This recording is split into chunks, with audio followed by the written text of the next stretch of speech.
Ontario's decision to build a regulated casino market wasn't just a licensing exercise. It was a specific policy choice built on a player protection argument. The government looked at the offshore market that Ontarians were already using, identified exactly what protections were missing, and built a regulatory framework designed to close those gaps. Here's the player protection rationale behind that decision, and why Jackpot City, Spin Casino, Royal Vegas, and Ruby Fortune chose to register and go through the full compliance process. Before April 2022, Ontarians were technically playing at offshore casinos that operated in a legal gray area. These sites weren't licensed in Canada, didn't answer to any Canadian regulator, and weren't required to meet any local consumer protection standards.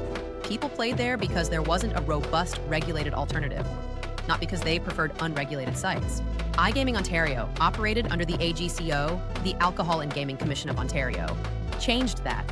The government created a framework that allowed private operators to apply for registration and offer games legally to Ontario residents, provided they met a detailed set of compliance requirements.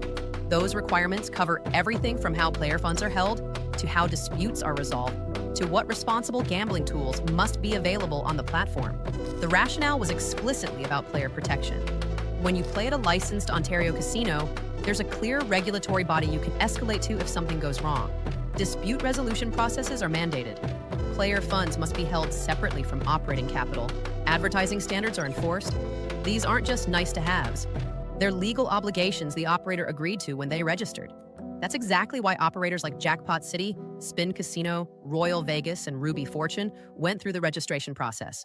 Entering a regulated market means agreeing to oversight and meeting ongoing compliance requirements.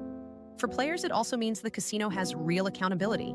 There's a body that can sanction them, fine them, or pull their registration if they don't meet the standards. The offshore question isn't that those sites are inherently bad. It's that when something goes wrong, a disputed withdrawal, a technical issue on a big win, a player has very limited recourse. The offshore operator answers to a distant regulator in a jurisdiction that has no real enforcement mechanism in Canada. Ontario's model essentially said, we'd rather bring this industry into the light, set the rules, and have operators who are accountable under Canadian law. For players who value knowing their money is protected and that they have somewhere to turn if there's a problem, that distinction matters a lot. Thanks for watching, and remember, you need to be 19 to play. Gamble responsibly.